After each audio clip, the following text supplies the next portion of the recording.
Trauma and Triggers contains explicit content. Please check the show notes for details.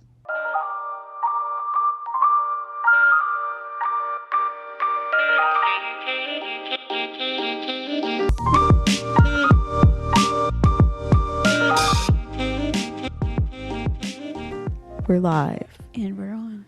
Hello. Hey, everybody. Every time we start recording, I lose brain cells. I think it's like our body is just shutting down so that we're less nervous. Yeah, I think so too. Welcome to Trauma and Triggers.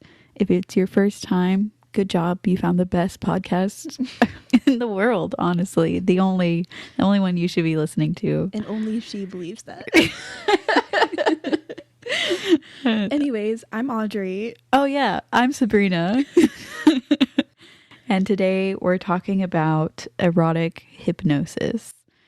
Audrey brought this topic up to me a little while ago, and I feel like I think it was just Reddit. Maybe. I feel like I can't remember. I really can't remember. I felt like you brought it up to me. Okay. Because I heard about it.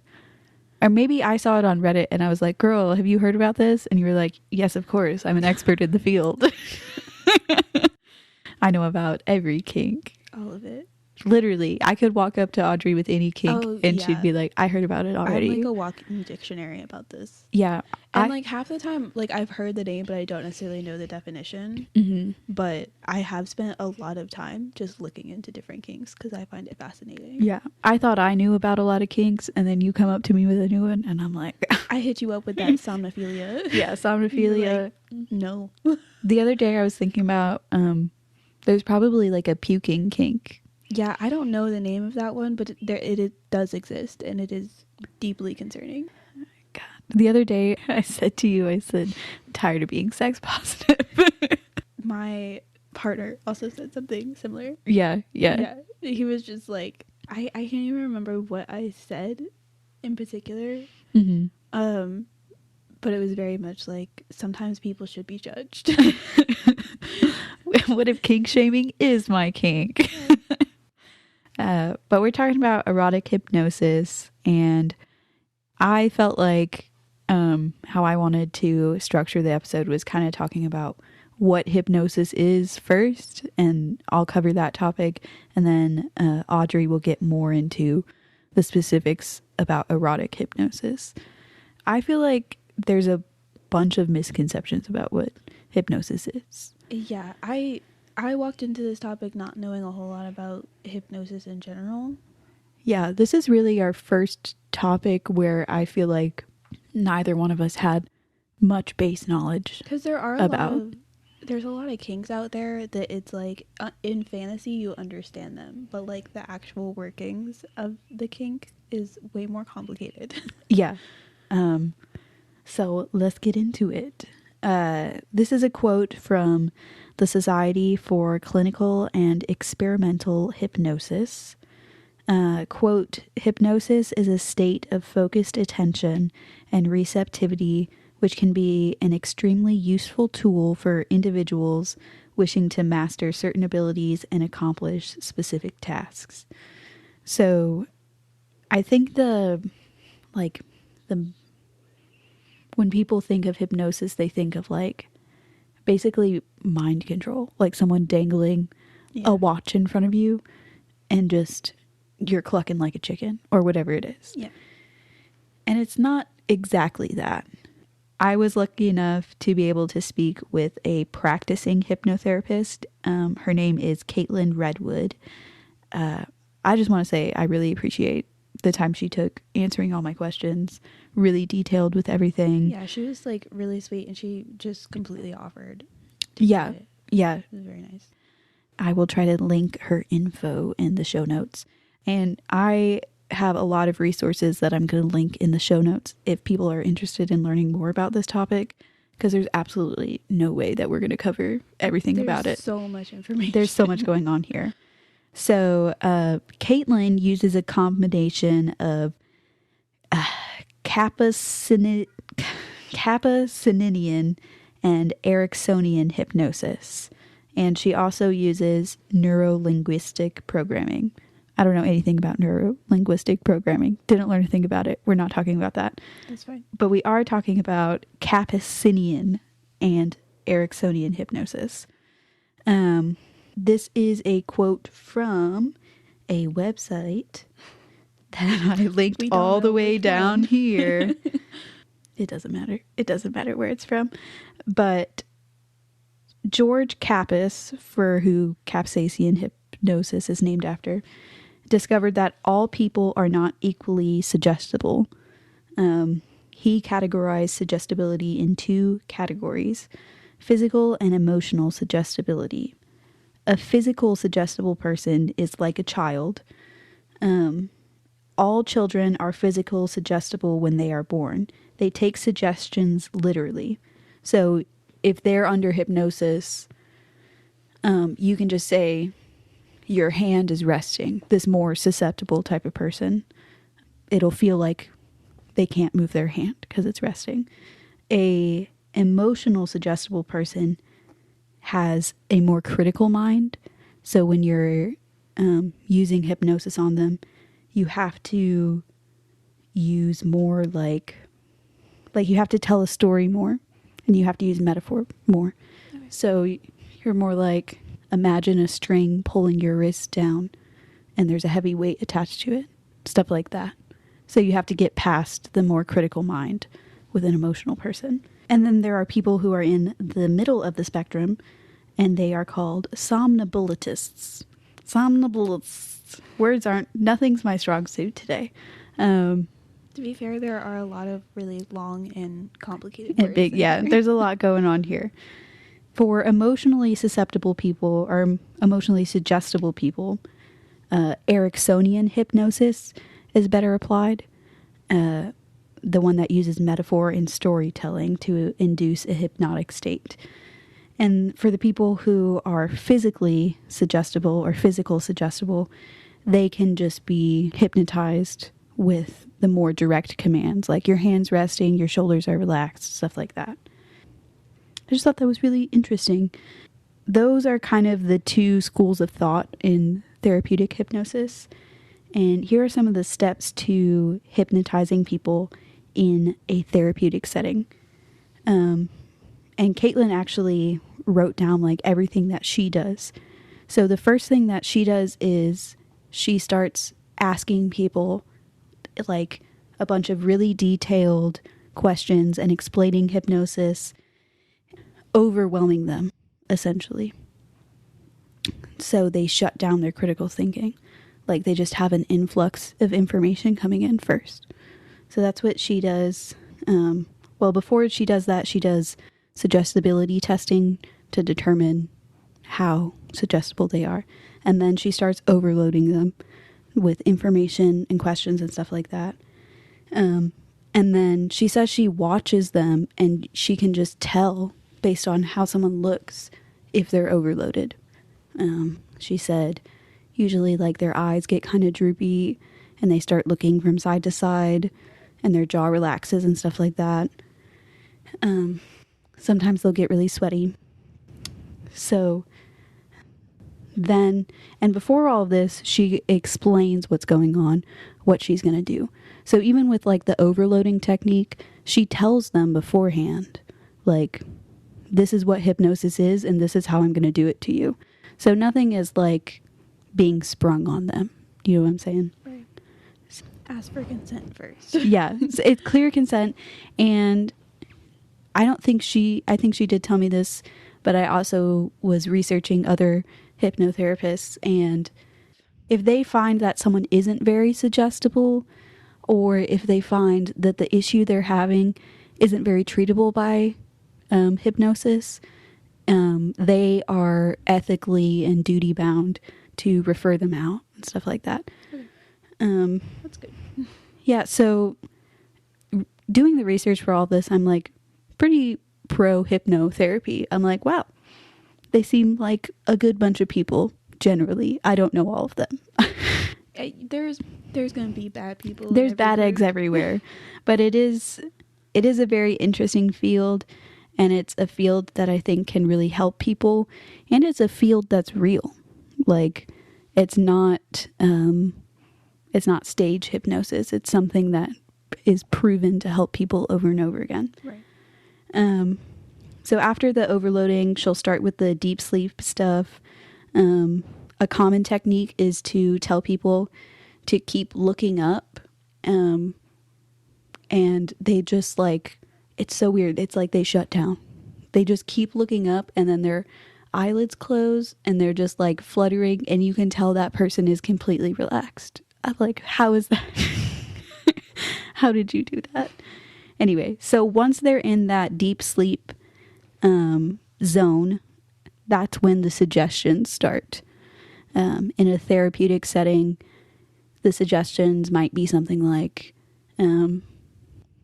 every time you smell a cigarette, you're going to feel nauseous, or every time you smell a cigarette, you're not going to be interested in smoking it, or every time you have a craving, something like that. That's when the suggestions start to take place. It's so funny. Your suggestions are so different than mine. so very different. I bet. I bet erotic hypnosis is different. There's a lot of difference here. And then after the suggestions, the hypnotist has to do stuff to kind of get you out of that state. It's important to note that hypnosis, you can't be hypnotized to do something completely against your will, like in that moment. It can be used as a tool over time to manipulate you to do stuff. But in the moment, if someone like hated olives and something like that, you couldn't hypnotize them to eat an olive. Like, it just, your critical thinking cues up immediately, no matter how suggestible you are. It's also, I wanted to make sure I said that hypnosis is a natural state. All of us have experienced being hypnotized. If you're ever watching a movie or a TV show and you're feeling like you're in that world and there's nothing else going on around you, that's a hypnotic state. Okay, that's interesting. I didn't know that. Yeah. So it's simply just the critical thinking part of your brain shutting down, and you're just more suggestible, relaxed, and open. It's very interesting. So some uses for therapeutic hypnosis is pain control, behavior changes. A lot of the studies have been done on like quitting smoking, and they've been very successful. And phobia treatment. I thought that was interesting. There was this really interesting study that was done with Dr. David Spiegel, who is out of Stanford. Shout out to Stanford. We gotta stop with Stanford. We've had enough of Stanford. Yeah, check out our Stanford prison experiment if you want to know why we've had enough of Stanford. So now it's probably fine. I don't know. But in the 70s, Stanford was wild. So he did this study on, it was children who had a specific rare medical condition, and they had to have a like testing treatment done where a tube is inserted into their urethra, and they had to be awake during it. They couldn't be put under. So it's very painful. And, it's a very young child. So it's hard to get them to understand and stay still. And the more in pain and upset they are, the longer it takes and all that stuff. Mm. So I believe he and a group of one or two other hypnotherapists would go in and hypnotize the kids. And the testing only took 10 minutes where it used to take 45 minutes. And the kids left feeling significantly better. I just thought that was really nice. Yeah. It can be a great tool. So I wanted to talk a little bit about stage hypnotism and how it's different and very similar to therapeutic hypnosis. Like, stage hypnotism is used strictly for entertainment. All the rules are out the window. Whatever you want to do, whatever. Stage hypnotists use a combination of willing participation, groupthink, placebo, magician's tricks, and what I'm calling real hypnosis. So the first thing that they do, if you watch videos of stage hypnotism, is they ask for a group of volunteers. So immediately that group of volunteers knows that they're going up for comedic and entertainment purposes. So there's already like, okay, I kind of know what's going to happen. And then they get up there and they see everyone doing what the hypnotist says. So they do it even though they might not actually be in a state of hypnosis. Isn't that crazy? Yeah, groupthink is very wild. Yeah. That another idea for a podcast. That would be really interesting. Yeah, groupthink and the bystander effect, absolutely insane. So they interview people sometimes after these performances, and they were like, were you really under? And a significant amount of time they'll just be like, no, I just didn't want to embarrass him. Or no, but I saw everybody else doing it, so I didn't want to feel weird. So from there, the hypnotist will like narrow down his group.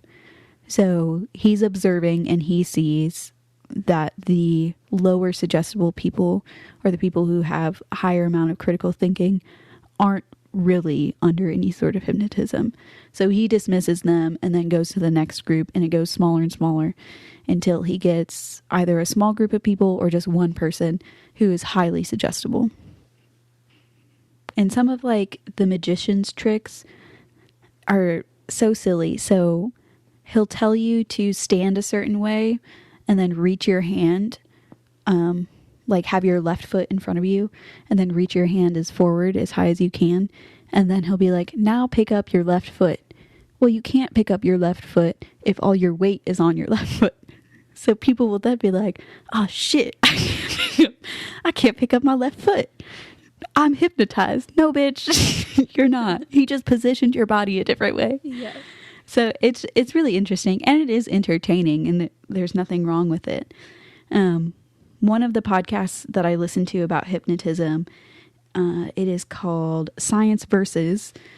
The episode was Hypnosis, Does It Really Work? She actually went up. She volunteered to go up for stage hypnosis, and she didn't make it all the way to the end. But the person who did make it all the way to the end was doing all these things like twerking on stage, pretending like someone's vagina smelled really good and sniffing her vagina, stuff like that. Yeah, I guess dabbling in erotic hypnosis. But then Wild at for the stage hypnosis. Though. yeah, and the show is like marketed as like a rated R show and stuff like that. So again, the people volunteering know what they're getting into. So at the end, he's like, okay, go make out with your husband. Give him the sloppiest make out you've ever given him. And she didn't. She just gave him a little peck. And the host of the podcast questioned her afterward and was like, hey, what was that all about? And this woman was like, I just felt like it was too inappropriate to have a sloppy makeout session with my husband in front of everybody. And I was like, this bitch sniffing crotches. Girl, what? You just don't like your husband. Let's be honest here. Guess who's getting divorced? Yeah, I was like, so yeah, that was just really interesting. That's pretty much it for stage hypnosis. I wanted to talk a little bit about self-hypnosis. Just a little bit. Yeah. All of the information I got for self-hypnosis is from this article called What is Self-Hypnosis and How Do I Do It?, where they talk to a person who calls themselves a holistic psychotherapist. Her name is Jillian Williams. She says self-hypnosis allows your mind to achieve a deep state of relaxation. While in this hypnotic state, you either make suggestions or set intentions for yourself, or you use an audio stream or download as a guide. Who calls it a download? She's 85 years old. Self-hypnosis is also an empowering way to improve control of your thoughts and emotions. In some ways, self-hypnosis reminds me of like meditation and mindfulness practices. Yeah. You definitely are like engaging in a hypnotic state for sure with self-hypnosis. But I feel like with the way that hypnosis is described, it could honestly be considered like a state of meditation. Yeah. Like it's just a relaxed state, you know? Yeah, you're right. It basically is like a meditative state. Yeah. It's so interesting. You know what's like really, this thought keeps popping up in my head. I have to say it out loud. But the thing that keeps reminding me of like, oh, I felt hypnotism. When I dissociate, I feel hypnotized. When I dissociate, honestly, that's what I imagine hypnotism to be like. Yeah. I wonder if that's how it feels, but maybe more comforting, hopefully. Hopefully. Like when you dissociate, I'm just not there. I'm not there. Mama, ain't nothing happening. I don't feel bad. That's the whole point of it. Like, right. I'm not feeling terrible at the time. I'm just like, okay. That's interesting. That's something that I wish you had brought up sooner. So we could have included that in the research for this episode. I was trying to stay away from your side so that I didn't, you know. We're in this together, Audrey. Your trauma, I'm triggers. But no, that's what I keep thinking is like whenever I feel like dissociated, like I do feel more relaxed. Like my body is more disconnected. And I feel like on some level it's supposed to be the opposite. Like when you're in a hypnotic state, you're supposed to feel more connected to your body. I don't really know. I guess so. Yeah. I guess you do feel like more in your body and more aware of your body when you're hypnotized, but you're just like chill. I don't know. Either this is way, so interesting. That's what I keep thinking of whenever you mention hypnotism. Because like, I just be doing shit. Like autopilot, dissociated. Do you feel like you're more suggestible when you're dissociated? Probably, yeah. Somebody could just be like, hey, pick that up, and you would just grab it. Yeah. Or I just wouldn't hear them. Interesting. You know, hopefully some person with credentials in the field will reach out to us. Let us know, please. They'll see the logo of our podcast and be like, this is the show I need to listen to.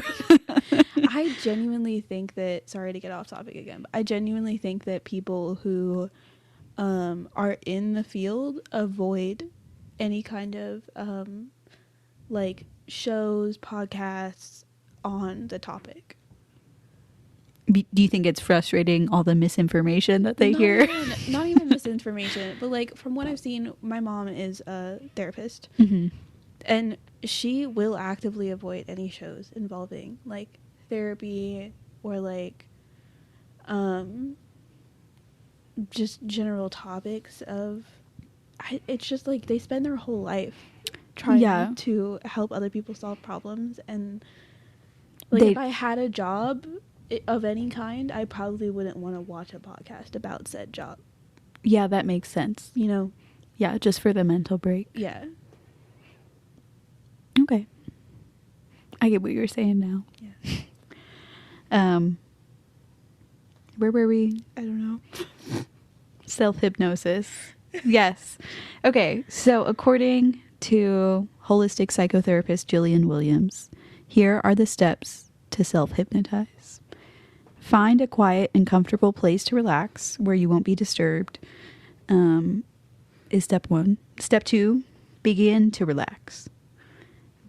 She says by tensing and then releasing each muscle group. That's crazy. I feel like I would forget if I had done the muscle group before and then just keep cycling back, and then I would just get frustrated and give up. Our shared therapist has given me that exercise before.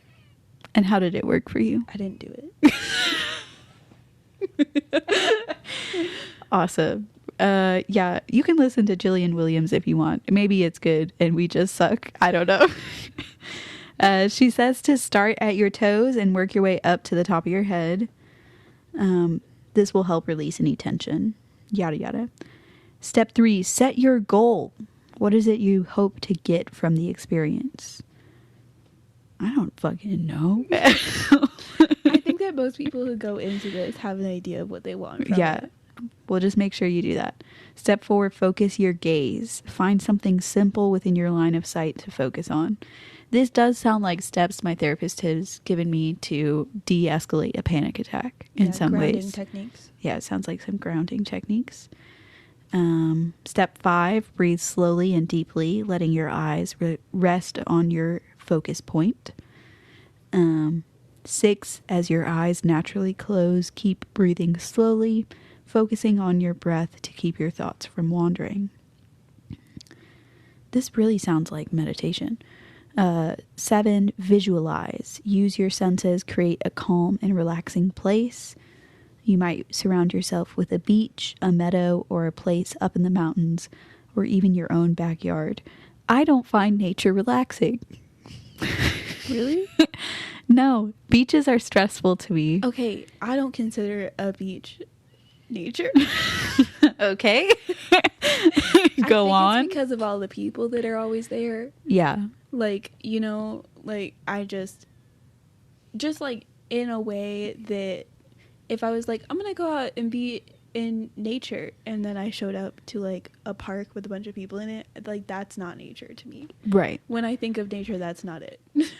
I guess. Not that it isn't nature, but I do like nature and being outside. I'm not roasting nature right now. What I mean is, like, I have this hammock, this little portable hammock, and I'll be like, I'm just gonna set this up out on a little hike. I hike, I'm sweaty, I'm hot, I'm chafing. And then I set up the hammock, there's bugs biting me. I'm not relaxed right now. I'm not at peace. I agree. I'm also an indoors girly. Yeah. I do like a nice walk. Yeah, which is part of the reason why I like winter. Yeah. Because like I feel more comfortable in nature. Like I wish that I could experience the loveliness of like trees with leaves on them without feeling overstimulated and unhappy. That would be great. Yeah. I wish I could experience life without feeling overstimulated and unhappy. That's what I wish. Anyway, I'm neurotypical. Moving on. Yeah. Where was I? Nature. Yeah. We were in nature and we're leaving nature. Step 8 is use all of your senses to be in your calm and relaxing place. Imagine your body becoming very heavy, just as it does when you're about to fall asleep. Whenever I've tried meditation, I do normally just fall asleep, to be honest. I can't meditate. Yeah.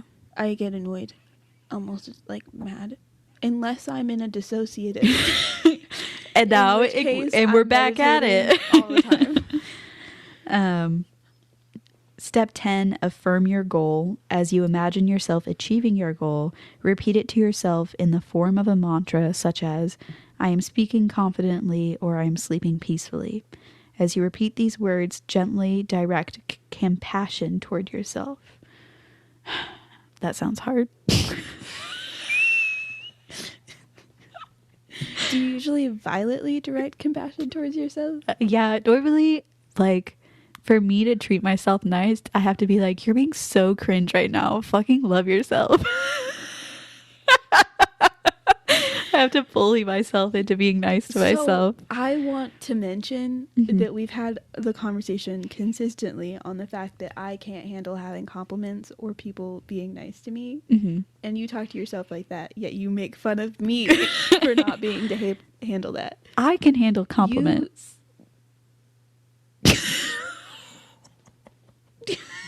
Don't look at me like that. Don't look at me like that when nobody else can see you looking at me like that. You do the same thing to yourself that you've started doing to me so that I won't ask you if you're going to kill yourself when you text me that you love me. Yeah, that's how I knew to do it to you. So what's your fucking problem, bitch? It's hilarious. It's not mentally healthy, but we found a workaround that's working for us for now. Yeah.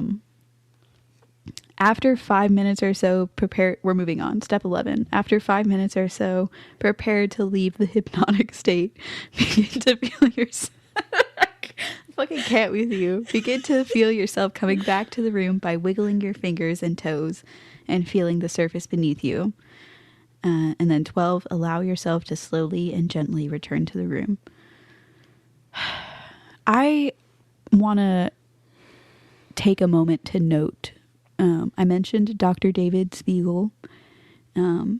He did a podcast with the Huberman Lab, and that episode was called, this is why we write down our resources, Using Hypnosis to Enhance Mental and Physical Health and Performance. Long title. Let's narrow that down next time.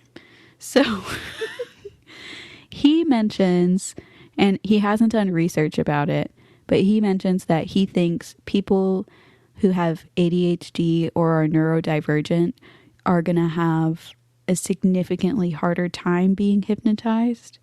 But he does believe that everyone can experience hypnosis. So that might be why you struggle with like meditation and stuff like that. Yeah, because my brain's moving all the time. Yeah. It might also be why you fall asleep. And you're trying to meditate. Yeah, I definitely use sleep as a coping mechanism. Yeah, me too. I'm definitely just like, this is too much. Nap. Dude, I take a nap almost every day. Like, I can't not take a nap. Well, you also sleep 3 hours and 25 minutes every night, so maybe that's why. That's an exaggeration. I don't feel like it is. Okay. Roasted. Do you have any questions about hypnosis? I feel like maybe I didn't explain it well. No, I think I get it. I do feel like, generally it's a relaxed state where you're susceptible to suggestions. Yeah. And you can't do anything against your will. These are just the bullet points that I remember. Yeah. But it's used to, over time, use some form of manipulation, not necessarily a bad kind. Yeah. To get you to do what you can't seem to do in a normal, unhypnotized state. Yeah. I did also want to mention that most research says using hypnosis to recall things is not helpful. Yeah, you can, whenever, sorry, this is your segment, but... No, I love it. I wasn't being sarcastic. Okay. I'm just trying not to breathe hard and it's coming off as sarcastic. I have read that whenever like people try to go use hypnosis to recall memories, you can like end up forming untrue memories. Yeah. Due to that. In the 90s, there was a huge like expose about people recalling sexual abuse, and like a lot of it was like sexual abuse with priests and stuff like that they believe never actually happened because the memories were recalled through hypnosis. So the hypnotherapist would, not meaning to, guide them to sort of creating a new memory, which I think that is very interesting, that your brain can do things like this. But anyway, you look like you have a question. I don't have a question. I'm just thinking. Do you want to take a break before your section? I don't know.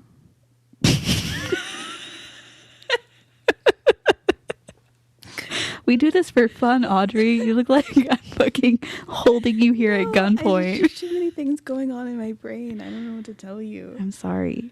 I don't, okay, because my thought on like the whole creating memories thing is I had a thought and I can't find it anymore. Okay, creating memories that aren't real. Priest molesting children. That's what we were talking about. You did not have to say it that way. I'm triggers. I'm the triggers of trauma triggers. And I'm trauma. And you're trauma. Just dissociating and being confused all the time. And I'm just saying the rudest shit to everybody. God. That's us. No, I just feel like I've heard somewhere, like, even when you're not in a hypnotic state, like, brains will... people are generally aware of the concept that maybe this is just me, but your brain will find ways to protect you from the realities of life. Like, whenever you go through something traumatic, you're likely to forget things to help you handle a situation, to help you move forward. And so it doesn't seem that bizarre to me that, I mean, like, it's crazy that that even happens in the first place, but, like, that compared to, like, creating new memories is, like... Yeah, it's definitely very similar, but it's also, I think, an episode on memories would be very interesting, and just, like, memory recall and all that. But what's interesting is that your brain will create a memory that is like of a traumatic event that didn't happen. Do you know what I'm saying? Yeah. Like, that is, like, I think the brain is always doing stuff to, like, protect it, help itself in convoluted ways maybe.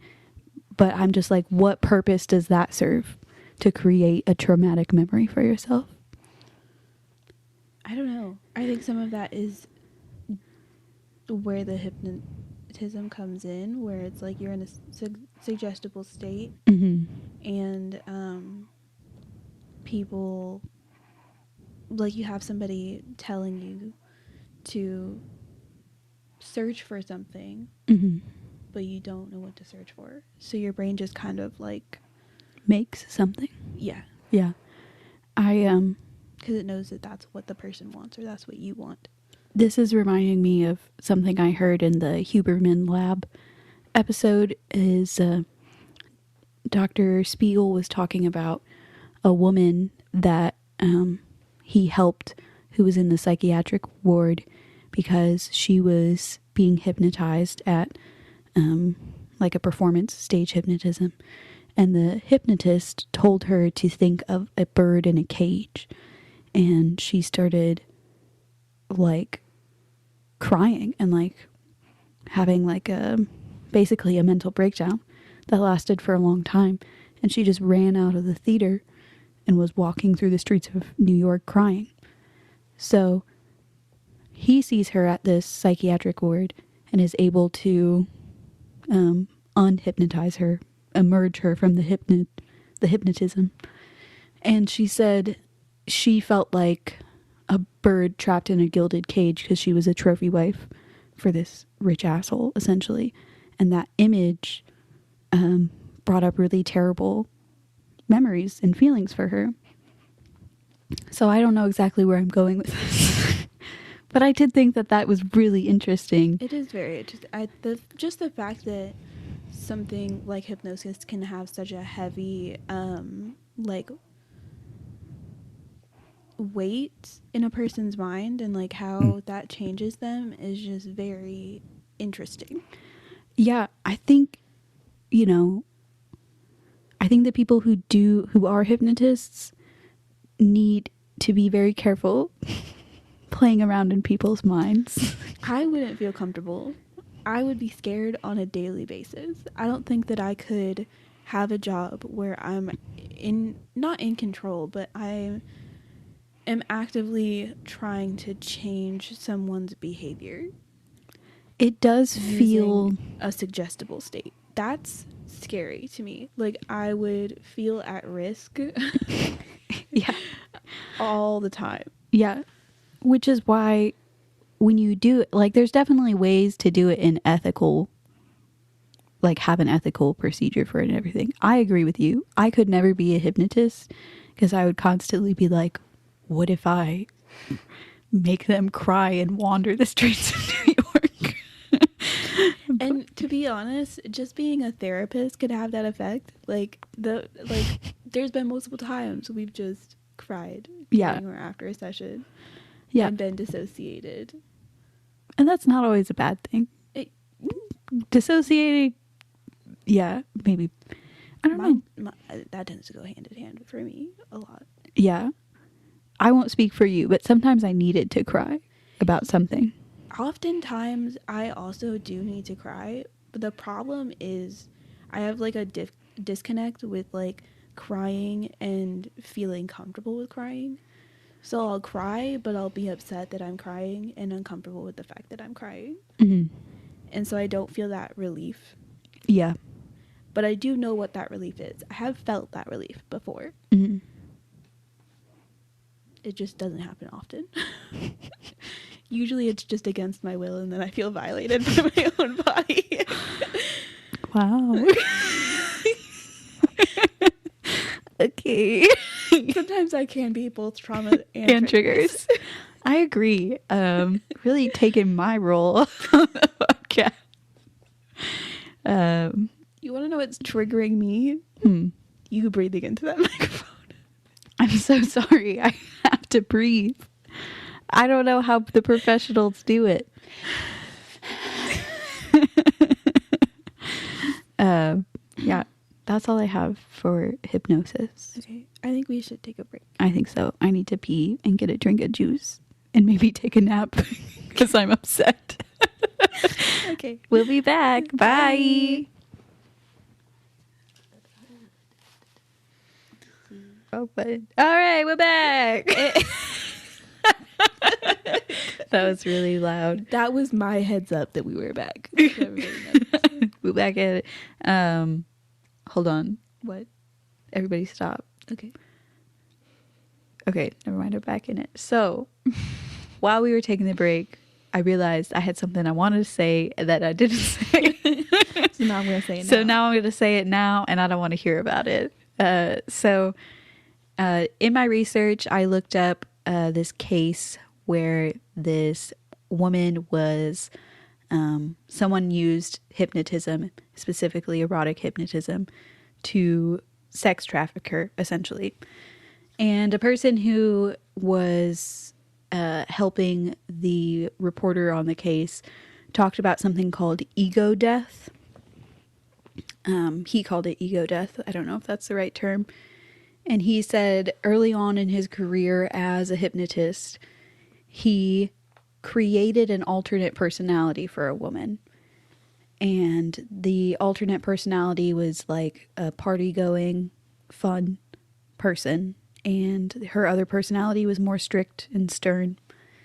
And this woman just didn't want to go back to her original personality. So she asked him to make a third personality, which was a combination of the two personalities. And he did do that. And to this day, she is that third personality that he created. And he said that he still gets people contacting him and saying that what he did was wrong because this woman is not the woman that they knew anymore. And I just my mind is blown about that. Like, first of all, why would you do that? Yeah, I mean, like, obviously this guy feels guilty. So I don't mean to beat a man while he's down. But Yeah. What the fuck? I think that it's like, to me, it seems pretty obvious that while you're practicing hypnotism, the safer way to do it is suggestible comments. You know, like, okay, so you want to be less strict. So let's think of some things that would make you feel less strict. Yeah. Like, so having some comments to make a person feel less uptight and feel less in need of constant control seems like a good way to fix that. Yeah. Rather than creating an entirely new personality based around being a party girl. Yeah. Which sounds ridiculous. Like, in what world would that be the correct alternative? I don't know. I mean, he was like an erotic hypnotist. He wasn't a hypnotherapist. So I think he was just kind of like, oh, this is like a fun sex thing for her. But then it's like, you know, let's think about what we're doing. This is wild. And I do want to say, you know, he said when he did it, he was in his early 20s. But we're in our early 20s, first of all. But anyway, second of all, she was really pushing him and asking him to do it. Yeah, it's not like he did it without her consent. I will say, before I even get into like the erotic hypnosis section, it does seem like it's fairly common among erotic hypnosis to kind of like encourage people while listening to like through a hypnotist or like hypnotism file, whatever, to have like kind of a separate personality or like fall into a different, like complete different headspace sexually, which is kind of what he was doing. Yeah. You know, and like I get that he didn't have bad intentions with that, and it might have been easy for him to just be like, oh. But it definitely does not feel like a safe thing to do with hypnotism. Right. It feels like risky business that maybe we should stay away from. Yeah. But yeah, ego death. Someone hypnotizing their old self away. And to me, it's like, clearly this woman needed therapy. Like, needed mental health help. Yeah. If you have a personality that you feel like you can't change and you want to change, clearly there's something. Not even just personality. It sounds like this woman was stressed. And she was making herself stressed. It sounds like an anxiety issue. She needed some coping mechanisms, mayhaps. It doesn't feel like hypnotism was the situation that this girl needed. Yeah. So it's unfortunate that happened. Okay. I just can't stop thinking about that. Yeah, we'll move on. We gotta move on. I think I say that at least 5 times every episode. We gotta move on. We can't do this anymore. So we are moving on to erotic hypnosis. Yay! I will say is some of the more fun and least fun sections of this podcast. It's going to be an up and down ride. Just warning you now. So erotic hypnosis is a type of recreational hypnosis that uses hypnosis practices for sensual or sexual purposes. This type of hypnosis does not necessarily have to involve sexual acts, but generally the goal of erotic hypnosis is sexual pleasure or to satisfy a particular kink. So people may choose to experience erotic hypnosis through a person, like an in-person play scene with somebody who's educated on hypnosis practices, preferably a hypnotic video or hypnotic audio files. And you know, you had mentioned like self-hypnosis before. I guess that could also be a possibility, but it seems like usually people are looking for another person to hypnotize them. Yeah, I've heard a little bit of people like kind of using erotic self-hypnosis to make themselves orgasm. Yeah. That's pretty much all I've heard of. I haven't heard of like a kink erotic self-hypnosis, but I don't know. There are, from what I've seen on r/erotic hypnosis on Reddit, there are plenty of people who just enjoy their like erotic hypnosis files alone. Yeah. Like they're just chilling, like the kink is for them and them only. Yeah. And I love that. Yeah. meet us on Reddit. We're in all the communities. We love it. Every episode except for probably like Stanford Prison Experiment. We're on a community about it. Yeah. So where was I? Erotic hypnosis. An erotic hypnosis session is typically used to persuade, appeal to, and shape one's thoughts, fantasies, and sensitivity and responsiveness. So some examples people could use erotic hypnosis for could be increased arousal or sensitivity, like you were talking about before. Like some people just really struggle to orgasm, and it can be used to help with that. A hypnotic fantasy, like creating role play scenarios, supporting elements of power dynamics, like dom and sub. It's often used to help reinforce some of those dynamics in a relationship. And feeling more in tune with your body during sexual situations, which is probably the least kinkiest of all of the ways that hypnosis is used. I feel like usually if somebody's like, oh, you enjoy erotic hypnosis? And I'm like, yeah, I just like to feel connected to my body. Girl, okay. Get out. We don't want you here. The least kinkiest kink of all time. Yeah. Sorry. It's like if you say you're into pet play and then you just play with your dogs. Like, that's what you mean. Like, what the fuck? I just want to feel more connected to my dog. Bitch.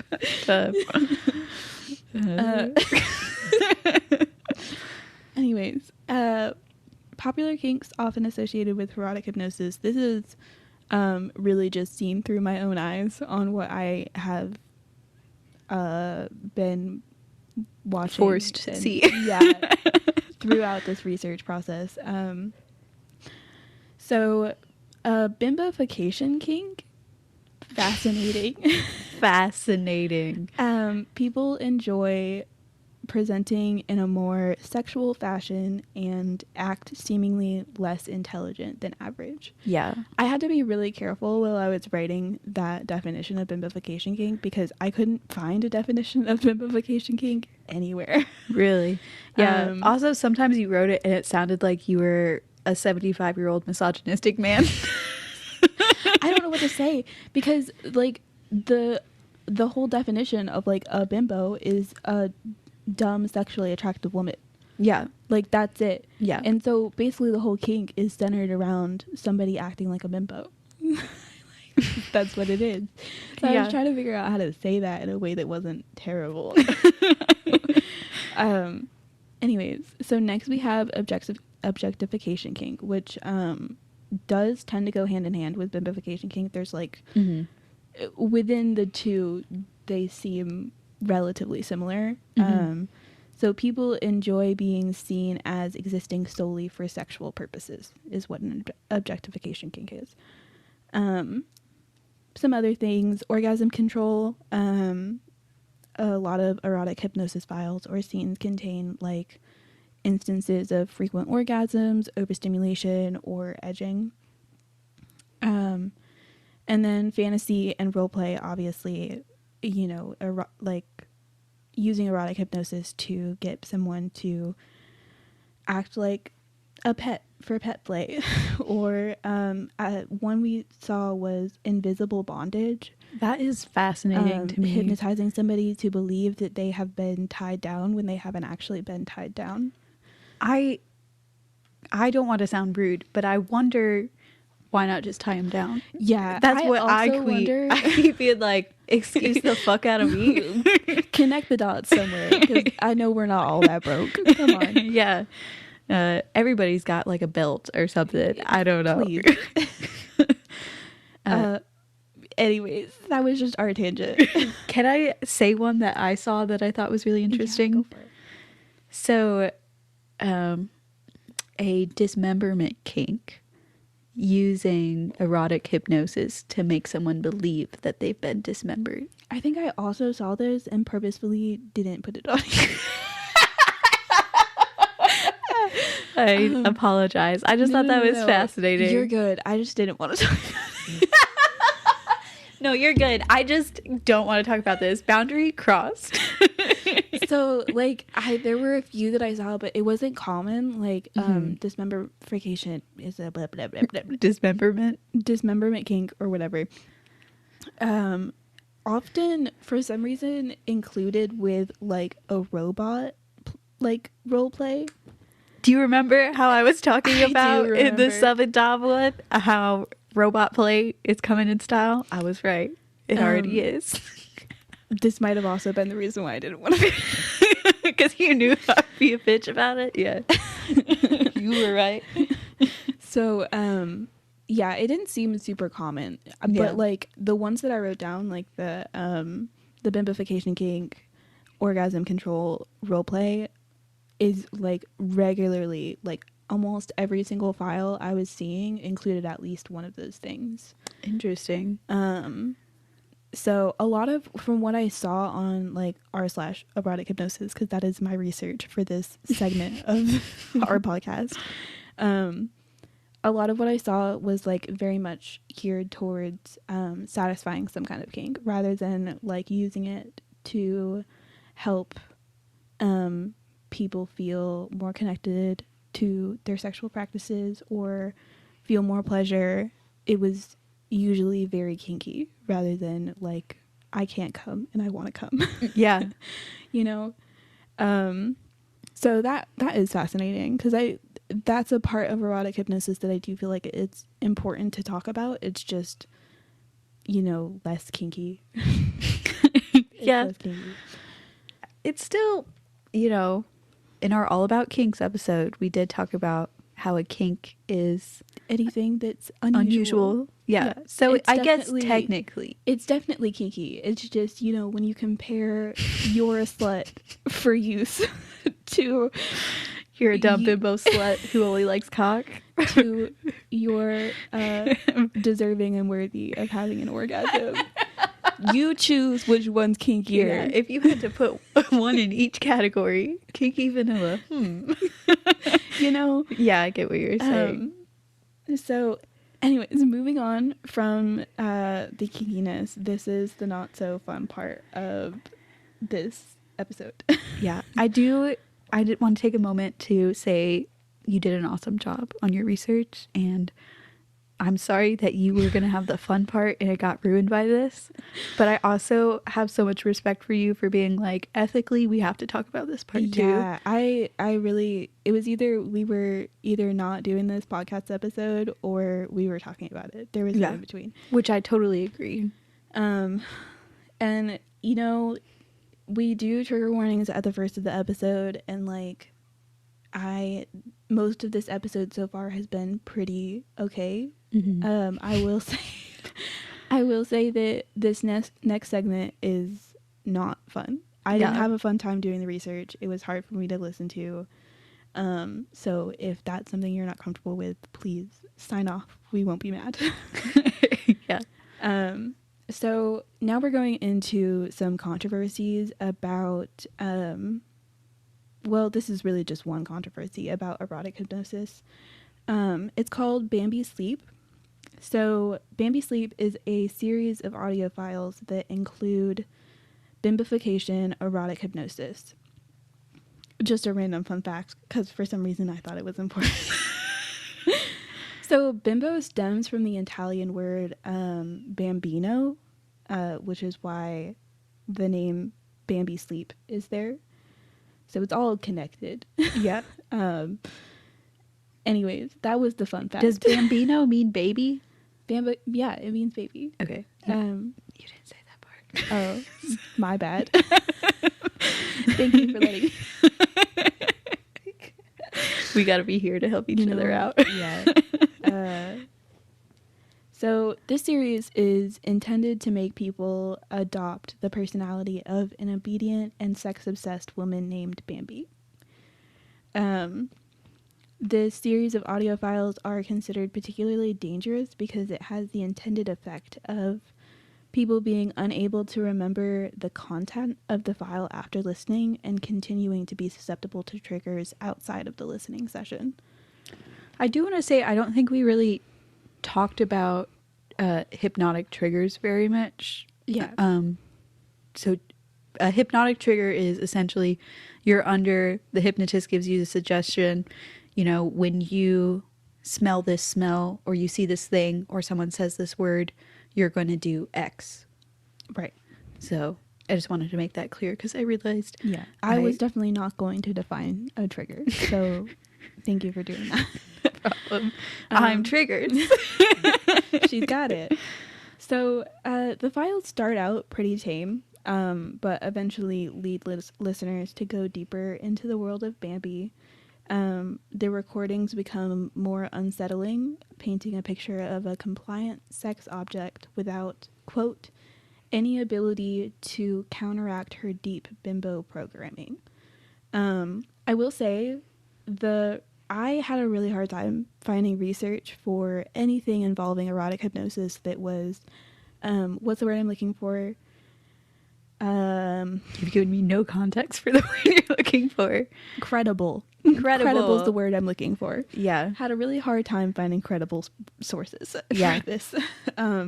No, it is frustrating that people are not researching sex and erotic stuff. I really wish they would. I wish you would. I wish they would. So for a lot of this, I used information from BuzzFeed in an article. Let me find the name. An article that's named "After These People Tried Erotic Hypnosis, They Couldn't Recognize Themselves."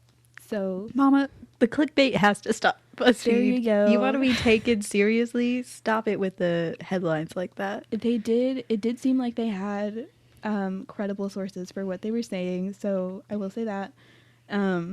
But that was the best I could find. I had tried. I really did. Man, fuck it. This whole thing is bad. Whatever. Okay, so whenever I was reading this article, they mentioned this woman named Ava who had been sexually abused by a man named James. Using these Bambi sleep audios. There were multiple other things he used to help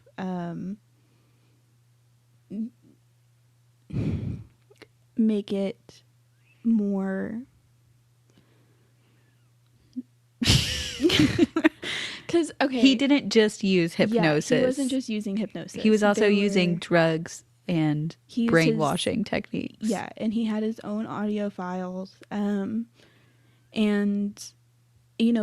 I wanted to specifically mention that because we had talked about earlier how whenever you're in hypnosis, oftentimes you cannot do things against your will, which is true. And so we spent a lot of time like listening and like trying to figure out how this all worked, because we were like, how can something while you're under hypnosis make you do something that you wouldn't normally want to do?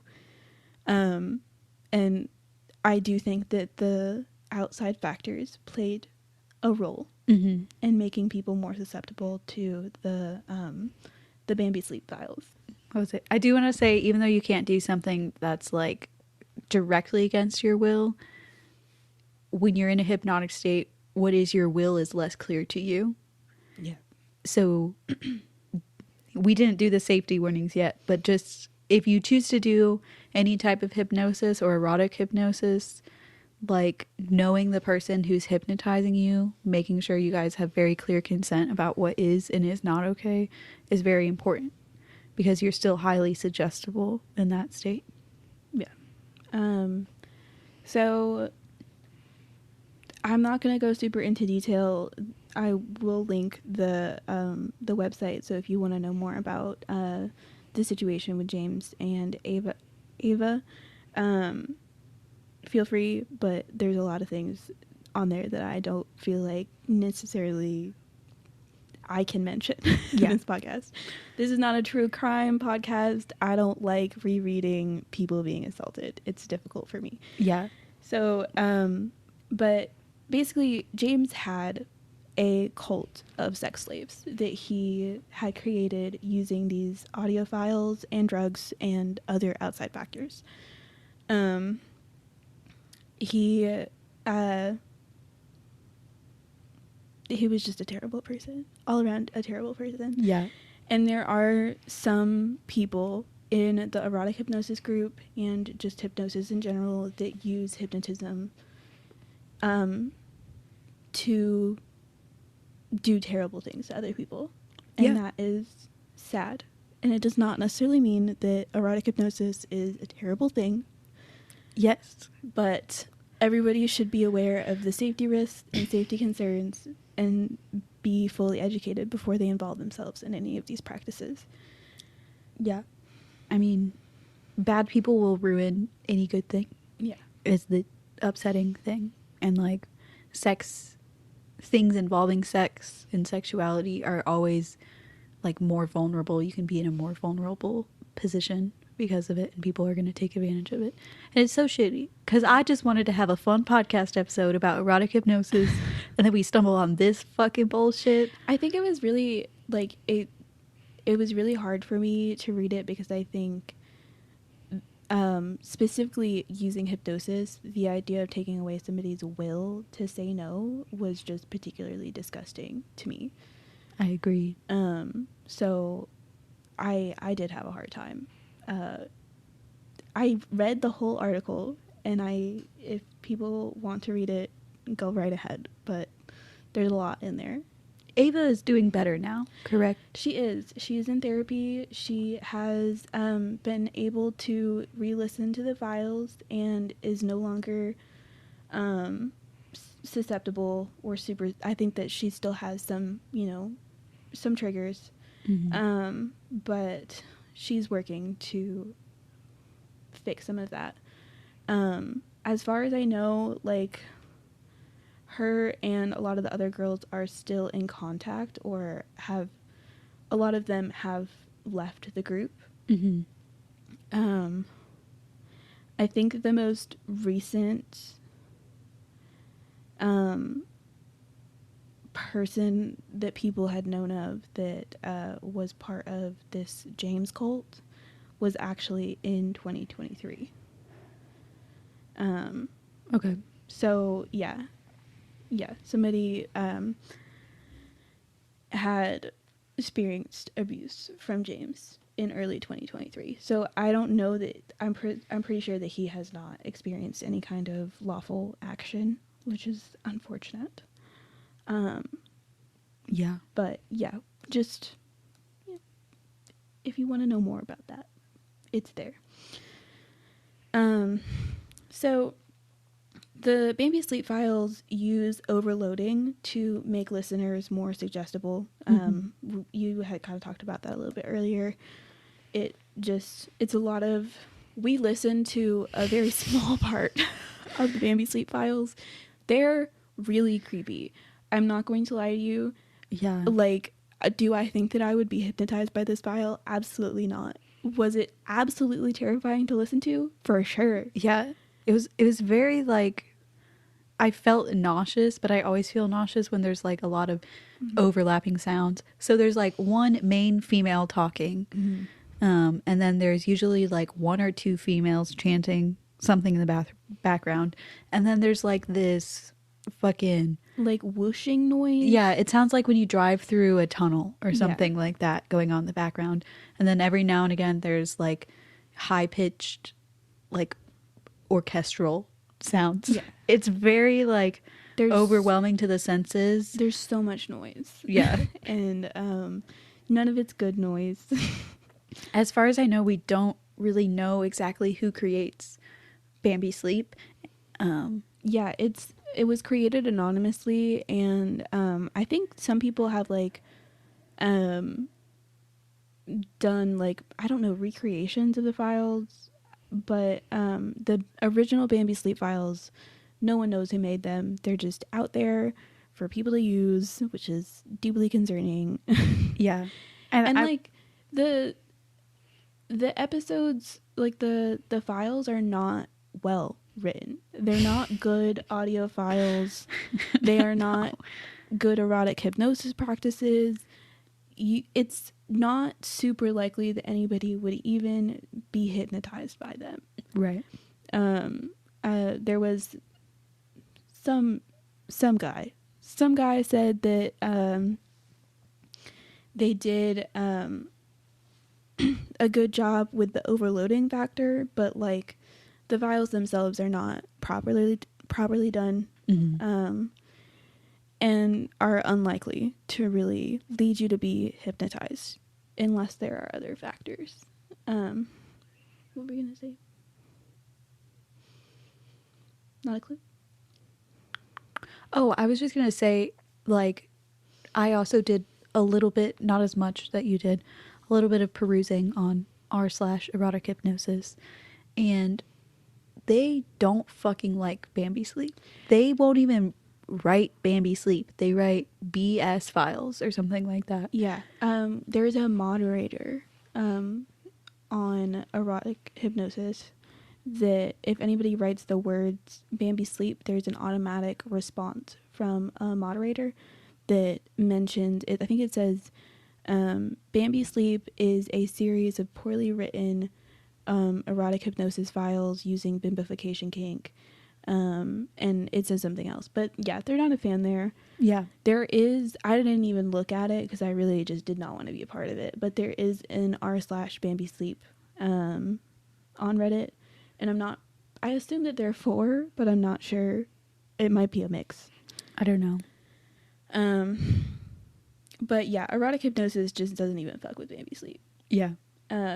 They also, I saw a post that was really popular about getting rid of trigger, like someone made a hypnosis audio file to get rid of Bambi sleep triggers. Yeah, for people. And like the main thing that was a problem with Bambi sleep is just the fact that there is so much happening outside of consent for the person who's listening, there with the intention of not letting them remember the hypnosis, which is uncommon for hypnosis files, but also leaving triggers throughout the hypnosis files to leave you susceptible to while you're not listening.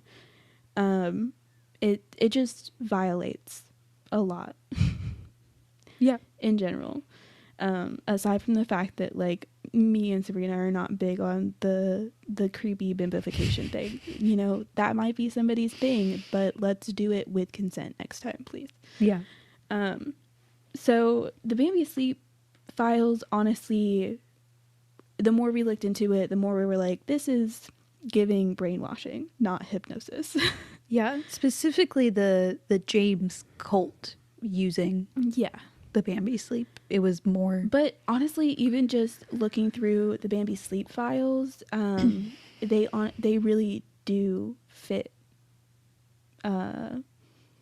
brainwashing. Yeah. So a psychologist named Robert J. Lifton in the 1950s studied former prisoners of the Korean War and Chinese war camps. He determined they'd undergone a multi-step process that began with attacks on the prisoner's sense of self and ended with what appeared to be a change in beliefs. So this is his idea of the 10 steps of brainwashing. A lot of steps in this. A lot of steps. So the first one was assault on identity, which Bambi sleep files definitely do. Yeah, a lot of you're not the smart woman you say you are. Like, they don't say words like that, but basically they're saying you're not the intelligent woman you are. You are They're Bambi. actively trying to take away what you would generally feel you are in your daily life, to replace it with something else. Guilt. I also kind of feel like they did that in Bambi sleep. We should have listened to a whole file. I just really didn't want to. It was nauseating. It was unpleasant. I'm not going to. It was unpleasant to listen to. We got like a minute in. Didn't you read some transcripts of the Bambi Sleep Files? I read some quotes in the BuzzFeed. That's good enough for me. But yeah, I do feel like they used guilt, and especially in the cult, definitely were using guilt to promote that, like, you're wrong for convincing people that you're smart. Yeah. You know? You're lying. Yeah. Yeah. Another one, self-betrayal. Breaking point. These are all the 10 steps. I know I'm skipping around a lot here. There's a lot of information. Another step, leniency. Compulsion to confess. Channeling of guilt. Releasing of guilt. Progress and harmony. And then final confession and rebirth. Those are the 10 steps of brainwashing. Yeah. And I don't know any more about it. That's the best you're getting. This is supposed to be a semi-quick episode. Yeah. We can't have this be 3 hours long. I'm doing my best. Also, my computer's about to die. Awesome. So, yeah, I would definitely say that the Bambi Sleep Files lean more towards brainwashing rather than, like, hypnotists and hypnotism. And I feel like it's unfortunate that it's connected to that in such a real way. Yeah, so connected that fucking BuzzFeed has to say something. Has something to say about it. Jesus Christ. So obviously issues around consent and freedom of will are why the Bambi Sleep Files are so controversial in the wider erotic hypnosis community, as they are seemingly set up to erode consent in a way in which listeners may not realize. So yeah, that's Bambi Sleep. Unpleasant, unhappy, terrible, with that. Awful. So next we have some safety warnings. Yay!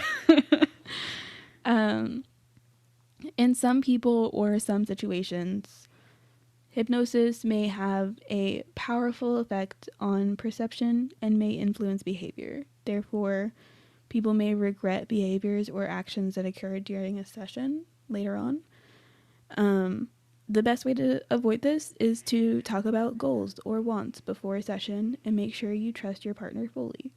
I very much do, like, I feel like unless it's a licensed professional, because this is not always going to be possible with a licensed professional, but if you're going to go into a play session with someone who is part of the erotic hypnosis community, you guys should play it like we're going on 3 or 4 dates before we do anything regarding erotic hypnosis. You should know this person well and trust that they are not an abusive person.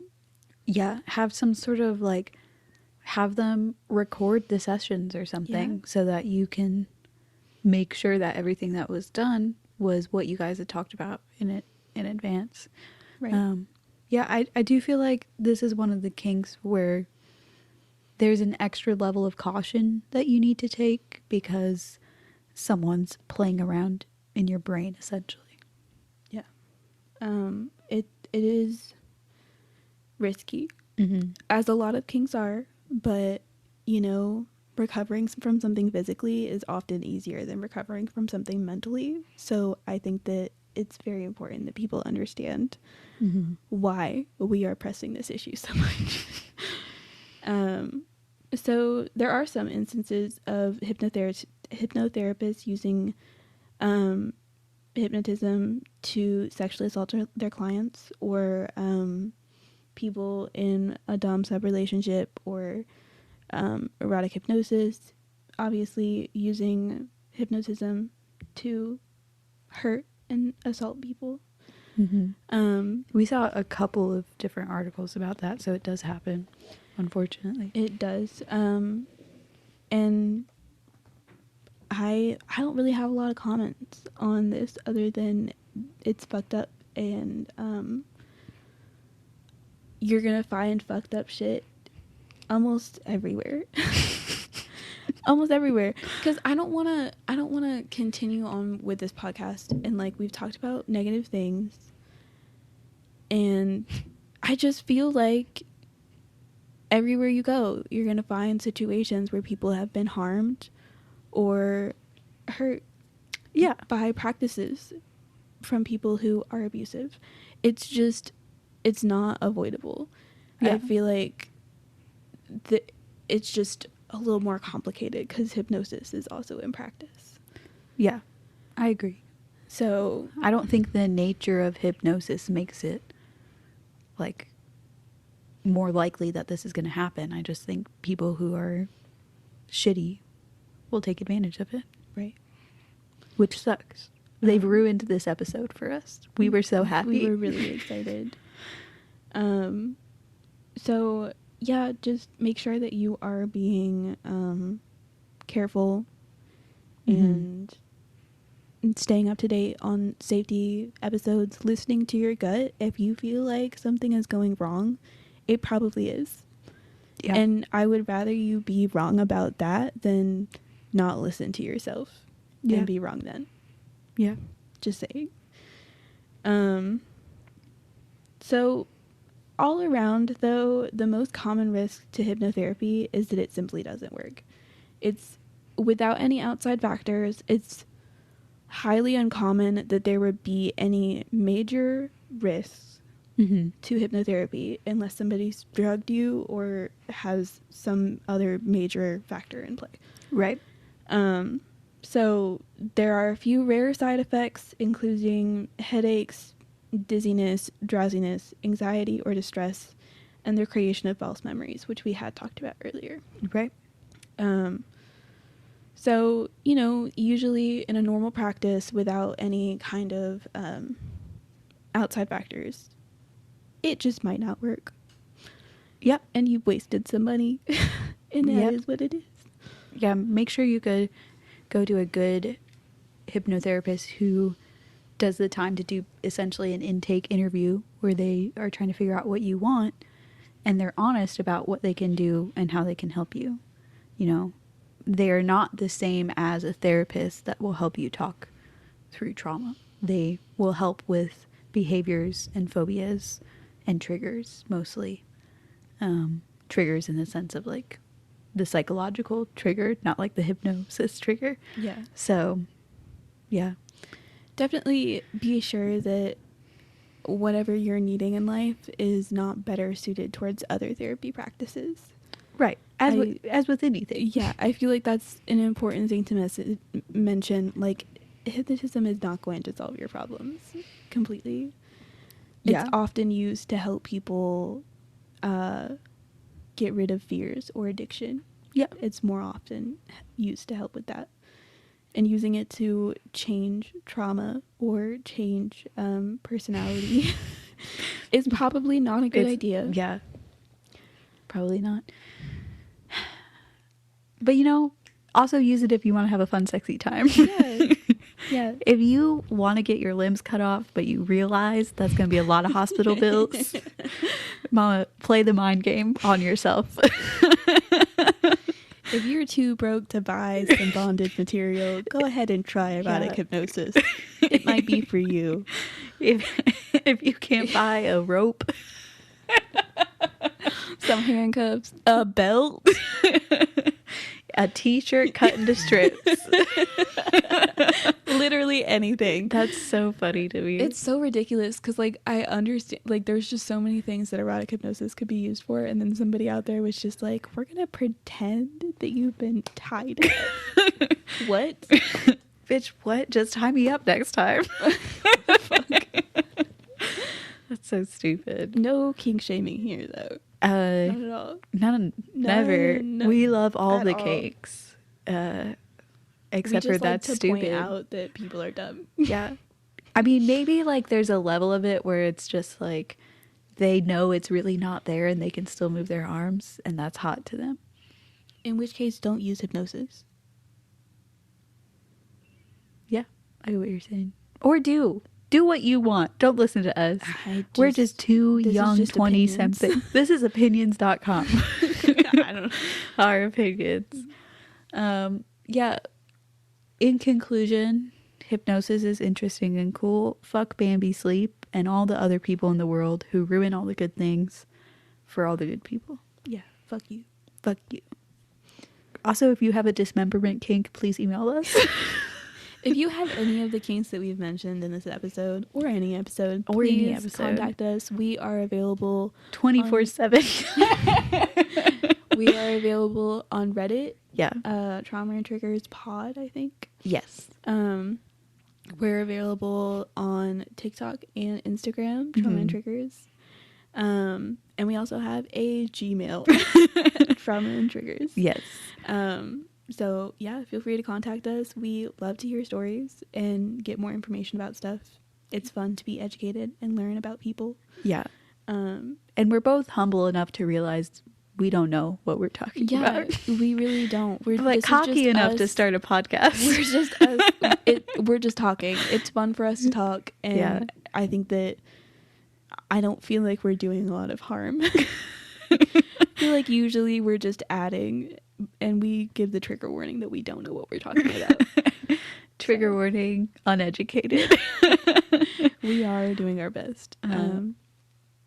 We have to stop talking. It's literally just I've just been saying repeatedly. I don't know what you want from me. Yeah, bitch. What about it? Thank you guys so much for listening. I hope everybody has a great day and doesn't think about all the terrible bad things in the world. Yeah. Also, if this gets to a lot of listens, I'm gonna hypnotize Audrey. That's not going to happen. I think it could happen. I would let you hypnotize me. That's sweet. I wouldn't hypnotize you. Why not? Because we just talked about how we don't want to play around in each other's brains or anybody's brains. Well, you can just hypnotize me to like pretend I'm petting a cat. I'm not qualified for that, and therefore I'm not going to do it. Okay. You would pet my cat in real life. But I could do it when there's not really a cat there. Bye. Jesus Christ.